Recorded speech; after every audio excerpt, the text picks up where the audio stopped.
మహేష్ గారు ఐశ్వర్య గారు ఇక్కడ టక్ జగదీష్ తర్వాత మళ్ళీ చేశారు కదా, కొట్టాడు మరి అప్పుడు ఆ సినిమాలు అంత కొట్టారు కదా, అదేమైనా రివెంజ్ ఏమైనా తీసుకున్నారు దీంట్లో? కొట్టాను రివర్స్ లో కొట్టడం కాదు, అసలు ముట్టుకోనే లేడు కదా, ఇలా ముట్టుకుంటే పారిపోతాడు, షాక్ కొడుతుంది. తనలో చూసిన చేంజెస్ ఏంటి ఈ 5 yearsలో?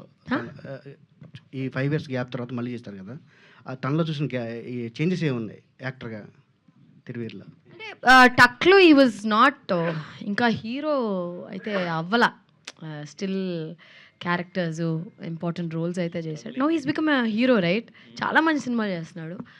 And Thiru performance is flawless అండి. లైక్ కొన్ని న్యాచురల్ యాక్టర్స్, ఇప్పుడు మనం ఎందుకు నాని గారిని న్యాచురల్ యాక్టర్ అంటాము, టక్ జగదీష్లో ఆయనే కదా హీరో. ఒక్కసారి ఒక పర్ఫార్మెన్స్ చూసినప్పుడు అది నటనలాగా ఉండకూడదు, అలా ఎప్పుడు నాకు అనిపించలే. I think Thiru has a very చాలా బ్రైట్ ఫ్యూచర్ ఉంది. కొంచెం అదే నేను చెప్పాను ఆల్రెడీ, మా నాన్నగారు హైటు పర్సనాలిటీ, అంటే మా నాన్నగారిని చూసిందే తక్కువ. ఈ passed away when I was 8-9 yearsలోనే ఆయన చనిపోయారు. బట్ హైట్ పర్సనాలిటీ, మా నాన్నకి మంచి జుట్టు ఉండేదని చెప్తా ఉంటారు. అలా ఉందా? మీరే చెప్పాలి, అందుకే మీరు చూస్తుంటారు మా నాన్నగారిని ఎక్కువ. తిరువీర్ గారు